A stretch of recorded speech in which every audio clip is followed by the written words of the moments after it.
Welcome to a new way. He has put you on a new journey. Hold close to him and follow what he says. Sent the final prophet Muhammad to mankind a mercy. And that is our belief system, because if your belief system is not correct, none of our good deeds are accepted. We're just going to end up in the hellfire, just like the non-believers. And before I get into today's topic, I like to address something that needs to be said. And I hope that the male dua or the male daya, the male callers are listening to me. Just a word of advice to the male, my Muslim brothers in faith who have devoted their lives to dawah like I have. You know, there's a lot going on in the world. We already know. We know the war against Islam is happening. It's not going to stop. We know that. And it's all about trying to make the people aware. You know, we want the Muslims to be aware of that the war is happening, and they are. You can't help but be aware of it because it's all over the place. But a word of advice I have to you male dua, you male speakers and people of knowledge. In times of calamity, it falls upon us, the people of knowledge, to try to not only make the people aware of what's happening, but also remember, we have to also remind them why it's happening. Because nothing happens in this world, good or bad, unless Allah wills it. This is all the qadr of Allah. This is all the will of Allah. And as you, as a person of knowledge, knows, as do I, Allah tells us he doesn't do things frivolously. There's a reason. He's already told us that war would come. And he's told us why. He said it's because we will have deviated away from the true Islam.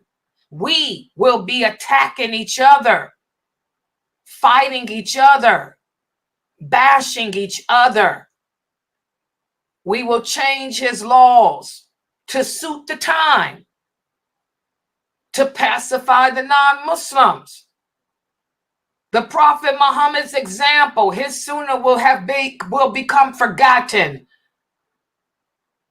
The heroisms of the companions will become forgotten and will be replaced with the women and men of today. So there's cause and effect. And like I say, I respect the fact that a lot of you you like to constantly remind the people of what's happening in Gaza. Nothing's wrong with that. Our heart goes out to what's happening in Gaza and Sudan and all the rest of the Muslim world.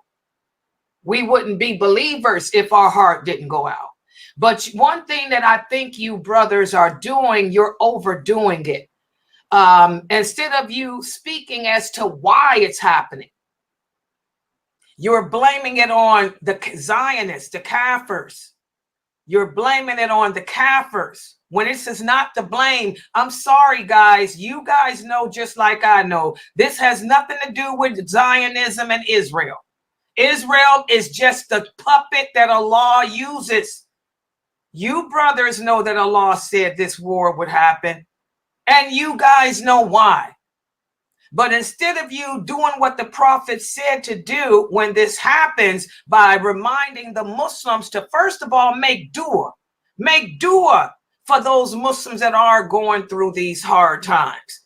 But remember, they can handle it, because Allah is not going to place a burden on any person that they can't handle it. Those Muslims over there in Gaza, those Muslims in the Sudan, those Muslims in Yemen, their faith is stronger than yours and mine. So they can handle what Allah has sent them. The question is, can you handle it? And evidently you can't. Now I'm going to tell you guys why I'm speaking about this. And I'm being very calm.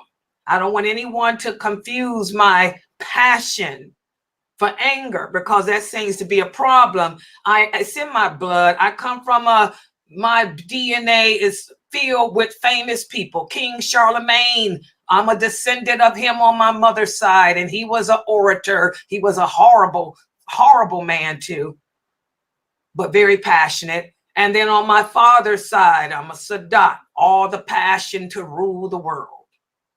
But I'm toning it down today because I don't want no one to think I'm angry.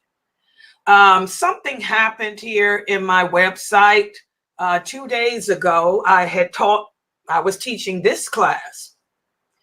And you guys know my life is devoted to La ilaha illallah, Muhammadur Rasulullah, sallallahu alaihi wasallam.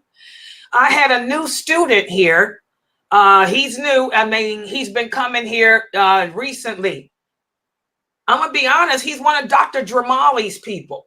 He's one of Dr. Ibrahim Dramali's people. His name is Nestor. I'm going to give you his name. His name was Nestor. That's the nickname. I don't know what his real name is, but on YouTube, he used the name Nestor, Nestor. And I really like that person, whoever it is. I don't know if it's a male or a female, but they've only been coming here for about a month. And I enjoy them being here because they're learning the religion.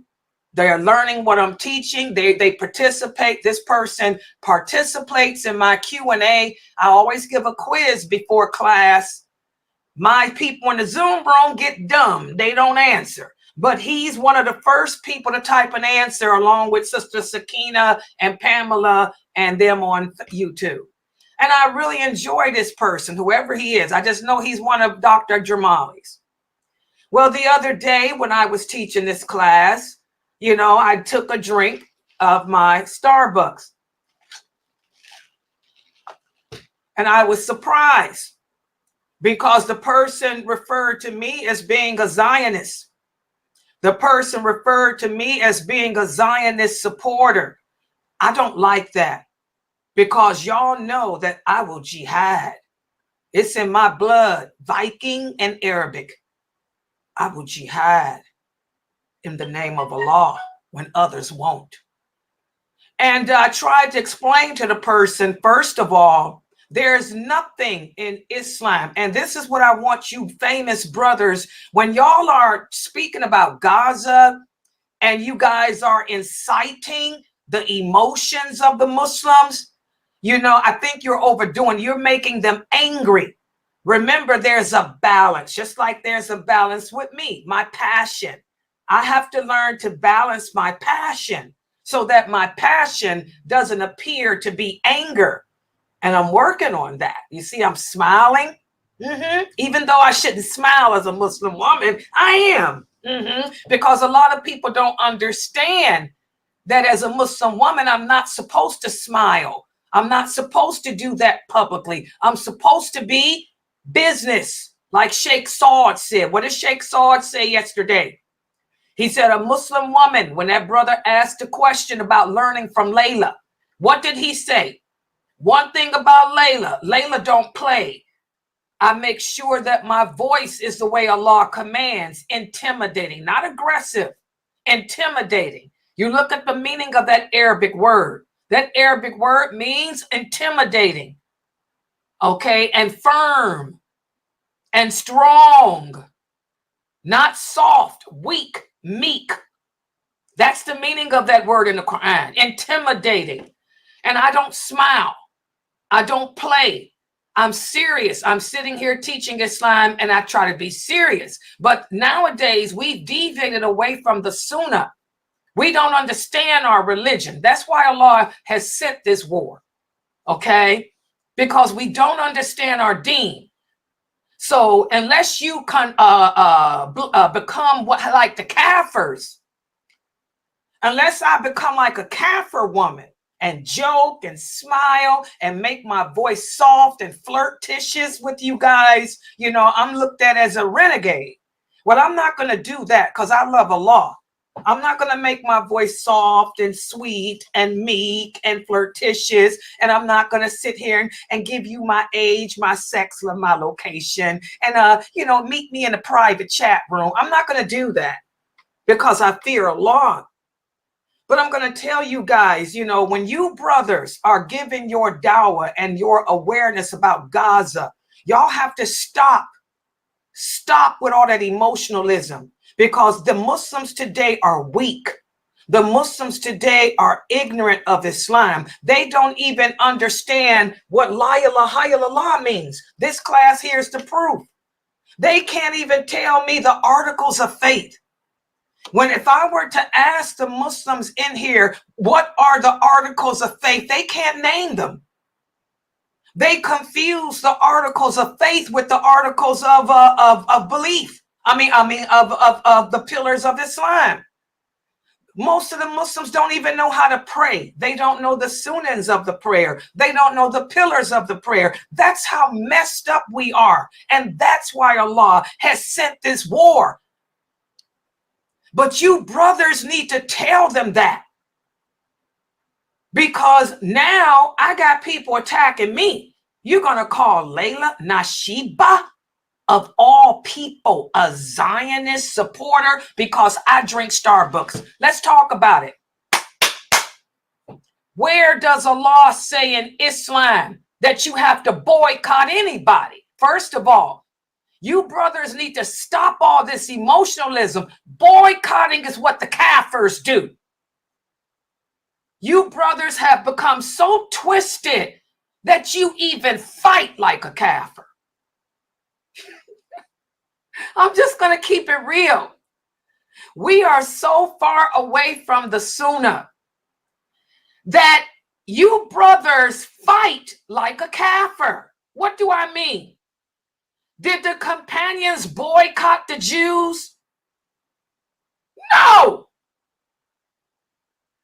When Umar, radiallahu anhu, sent his armies out, did he tell them to boycott all Roman products, to boycott all Persian products, don't eat their food, don't support them financially? Did Umar say that dumb stuff?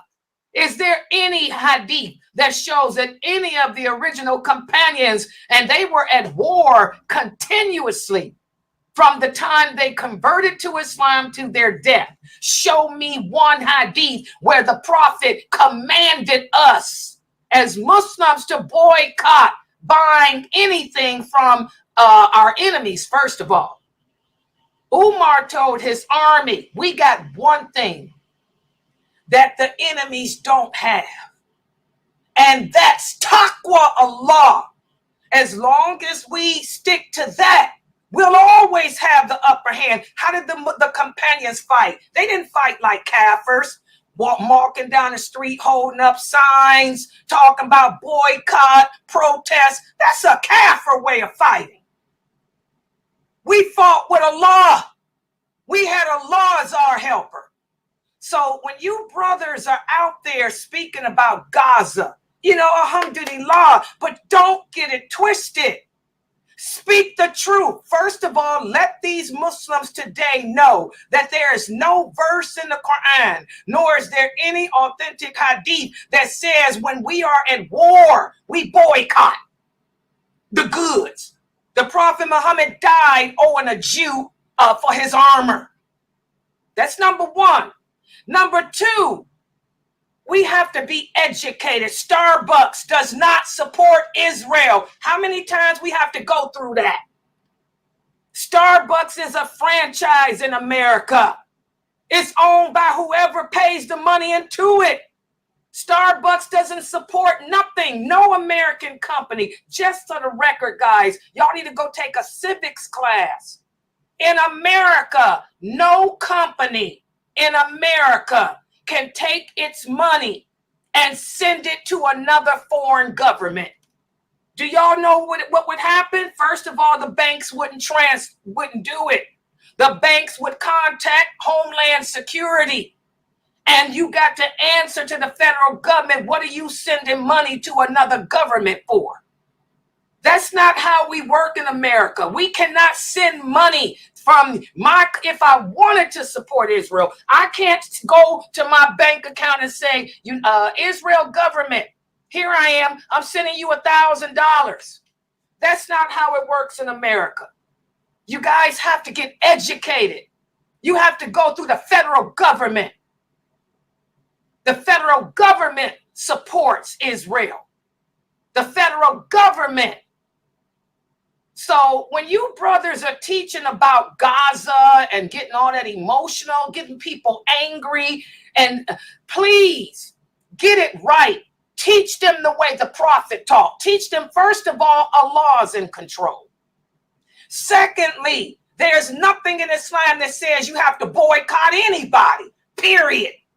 Thirdly, get your facts together before you call another Muslim a kafir, before you refer to another Muslim as being a sinner, before you call any other Muslim, because I ain't gonna have nobody. And I'm not being angry, and I'm trying not to be passionate, but I speak like this naturally. I don't want nobody coming in here referring to Laila Nasheeba as being no Zionist, no kafir, or anything else because I drink Starbucks. When you don't even know what la ilaha illallah means. You don't even know the laws of Islam. You don't even know that there's nothing in Islam that says you fight like a kafir, but you're going to call me a kafir. You fight like the unbelievers. You behave like the unbelievers. You think like the unbelievers. You dress like them, and you voting in American elections. Hello. What does Allah say about voting for kafirs to be your president? You know, you brothers have to calm it down. You tell Layla to calm it down. I'm calm. Whew. You brothers need to take that feminine emotionalism that y'all suffering with, check it. Check it at the door. Teach these people what the prophet said, how to behave in times of calamity, how to not transgress the limits of Allah. Teach these people in America, these Muslims, to be educated about American politics, because that list that the terrorists, and that's who they are, they're terrorists. We got some bad Muslims too. That's why Allah sent this war, because we got a lot of bad Muslims. That list that the terrorists put out, they put every company in America on that list, claiming that these companies support Israel. When these people, the American people, laugh at you because we couldn't send a penny to Israel. If we wanted to, we'd have our doors blown up. We'd be arrested. The banks wouldn't even transfer the money. We're ignorant. We Muslims are uneducated. We don't have the common sense. We don't have the knowledge of Islam. So how dare we try to play with politics? How dare we try to play with politics?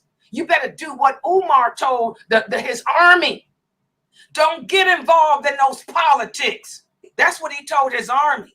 Don't get involved in their ways and in their disputes. He said, stick to the book of Allah. Keep your taqwa with Allah. Don't transgress Allah's limits, because we have, long as we stay within the guidelines of Allah, we got Allah on our side. But when we deviate away from that, that's when we're worse than our enemies. And that's when Allah will punish us even more. And that's what's happening today. This war ain't stopping. Y'all can protest. Y'all can boycott. You can refer to me as a kafir, a Zionist, because I drink Starbucks. You can call everybody kafirs because we ain't protesting and boycotting with you. You still can't change Islam. You cannot produce one verse, not one verse from that book we follow that says we got to boycott anybody. Nor can you bring one verse that says we supposed to pick up signs like the kafirs and protest too. Y'all better learn your deen. Stop calling other Muslims kafir. Stop calling people's names. I am a Muslim woman. I have spent my entire life from the age of 6 in this dawah. Have you? I was raised, programmed to teach people like you the basics of Islam. And you're going to call me a kafir, a Zionist, because you're emotionally deranged, because you cannot accept the qadr of Allah. You don't even know that if all mankind were to protest, boycott, and come together, they wouldn't be able to change a thing unless Allah willed it. You don't even understand that, but you're going to refer to me as a Zionist supporter, and a kafir. You just cursed a person. And when you curse a person, if that person's not worthy of that curse, y'all know what happens? It goes up to the heavens, it goes to the right, it goes to the left, and it's going to come back on you or your children or your grandchildren. Why do you think we have a high apostasy rate today of Muslims? We curse each other and it comes back on us. Watch your mouth. And you brothers, y'all need to chill. Y'all need to learn to balance. Stop eliciting, inciting anger in the people. Stop inciting emotionalism in the people. And instead do what I'm doing. Cause them to think. Cause them to see that Allah does nothing without a reason. Cause them to ponder and ask themselves, what have they done to cause this to happen to us as a nation? Allah will never change the condition of a people until we change the condition of ourselves. This is what you should be telling these people instead of showing dead bodies, dead babies. You're acting like a terrorist. You're just inciting them to go out and kill each other. That's what they do. Layla's a kafir. So they done put me in the same category as so many other famous personalities. I take it as a compliment. You know what? I'm going to take it as a compliment. Because looking at who they calling kafirs today, wow, it's a compliment. That's one of the signs of the last hour. Truthfulness will appear to be falsehood. Falsehood will appear to be truthfulness. Put me in that category. Because I drink Starbucks. And let's see who the real kafir will be. When you can't even tell me the pillars of faith. You can't even detail to me the pillars of faith. So that's my little speech for today. And I'm not angry. Okay. I tried to keep the passion low, but I can only do so much because I am a professional speaker. I went to school to be a speaker, a public announcer, a journalist, communication specialist. So I can't do it but such. I know you brothers are used to listening to those accent, sweet talking, flirtatious women. I can't be them, but this is as low key as I can keep it. You know, for you duet, check yourself.